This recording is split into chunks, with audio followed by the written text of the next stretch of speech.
I'm only taking one step at a time towards healing myself.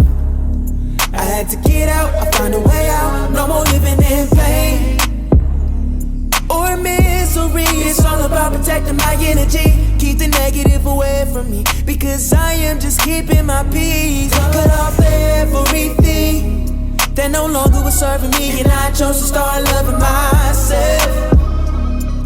I walk in my purpose, no looking back, I'm only going with it. B.O. standing there, a better version of me. I must say that I'm proud of me. It's not about how you feel, I'm living proof that God is real. So let me show you how to heal. Damn it, I'm wearing it well, cause I came a long way. My journey isn't yet complete, that's what it look like to heal.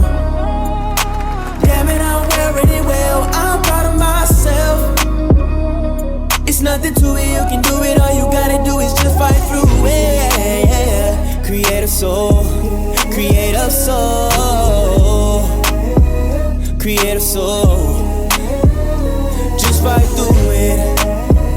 Create a soul, create a soul, create a soul, create a soul, yeah, yeah.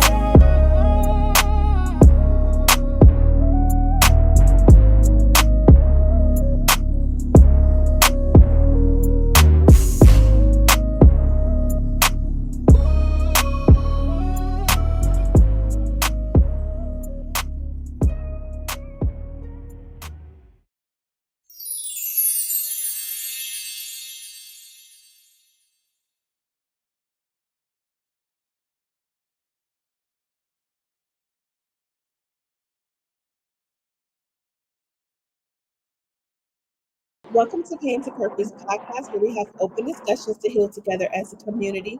Today we're on episode 54, and we are sitting here with Kayla Knight, the author, the entrepreneur. Welcome. Thank you for having me. I'm so excited to be here.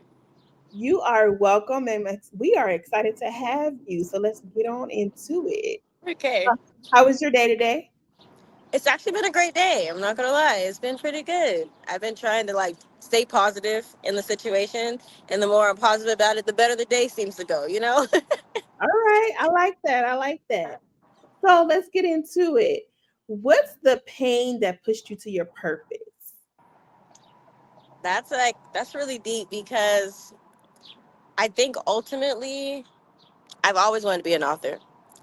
But I was in an abusive relationship and it just took this extreme toll on me. But I think that more than anything, I watched how it took a toll on my children. And I watched my oldest son just turn from this happy child to very guarded. Um, I don't even know how to say it. The only way I describe it is my child was depressed. And it was just one of these things that I just was having a hard time with because I've always wanted to be a mother and I loved being a mother. But the situation that we were in was so hard and so taxing on all of us that my son just ended up changing. So I took him to therapy, and the therapist. I talked to the therapist about things that were going on, and she was okay for the first couple of sessions, and then eventually she told me I think you just need to get a man in your children's life. And I was like, I just told you we were abused. And we went through all this trauma, and you think that I should go get a man in their life. I'm supposed to just find some random man, start a new relationship. I just didn't like that advice at all. And I said I was never going back to her. So I went home and I started writing a book because at the end of the day, my kids do know a man. And that man is Jesus. So I wrote my first book, I Know a Man. And put these 3 little kids on there. At the time, I only had 3 kids. I have 4 now and 3 bonus boys. And I wrote a whole book about how my children do have a man to mirror, and they do have a man that they can look up to. And no matter what society says about having some man insecurity or male insecurity or me being a single parent, have a partner in this, and that's Jesus. And my children will have somebody that they will look up to. And that's why I wrote my first book. So that's how that started. And then from there, based off that same son who I ended up taking to therapy, um, he was still struggling, obviously, because the therapy itself didn't work, and I didn't know what to do. But I watched the one thing that my son started to get joy over, which was birds of prey. He loved eagles, loved hawks, and we would take these long walks in this park, and while we were in Colorado, and he would just look for all these hawks. And so we went to Garden of Gods one day, and it was just like a beautiful experience. But then he jumped off of this little rock, and yeah, so I took a picture of him jumping off this rock. But I wanted to do something for him. So his birthday was coming up, and I decided that I was going to take that picture of him jumping off a rock and turn it into a golden eagle. And Okay. I put it on a shirt for him. I made a shirt because I had a whole business, like before I got homeless and everything like this. I had a whole business, cricket, all these things. So I made him a shirt, and I took the picture to the bakery and I put it on his cake. And then I decided I was going to make a book for him out of it. And so this is my book, and that's the picture that I put on his cake and on his shirt. And this is him jumping I off a like rock that. and turned into a golden eagle. And this book is called You Will Soar, and it just talks about how he's like capable. And I'll read you a couple of like pieces from it. Okay. Um, let's see. It says, "Your mind is a beautiful way it runs. Every moment with you is filled with laughter and fun. You are capable, creative, courageous, and curious. By keeping a positive mindset in every battle, you will be victorious. Your unique ideas and points of view proves you will find brilliance in all you do." And it just like talks about all these like, affirming things for him, and to empower him, for him to empower himself, and just so that he knows that at the end of the day, I'm cheering him on as he soars forever and ever. And just how proud I am of him. So that was my second book that I wrote. And then little by little, I just started writing books for my children for different reasons. So I have like, I don't know. It's just like, it was a cascading effect because of the trauma, but I tried my best to make it as productive as possible. And I didn't Well, want that to have the lasting effect. I always say that every writer, there's a story behind them writing. Yeah. And it doesn't have to be trauma, but sometimes it is trauma. Yeah. Just like every artist, there's a story behind their voice. Absolutely. So yeah. That's so true. It is so true. So that's like the basis of my story. And then I just continued on with my passion. And now I've written 9 children's books. And I just wrote a Congratulations. devotional. And the funny thing about my devotional is called Faith, Boston, Fear, because that's my name that I go by on TikTok. It's called It's Faith, Boston, Fear, Survival to Revival Guide. But on the cover it says, "Embracing our broken path." Um, Wait, now I cannot think about it, but it's like turning our pain into purpose. Right. Embracing our broken path, turning our pain into purpose, our tears into triumph, our pain into purpose.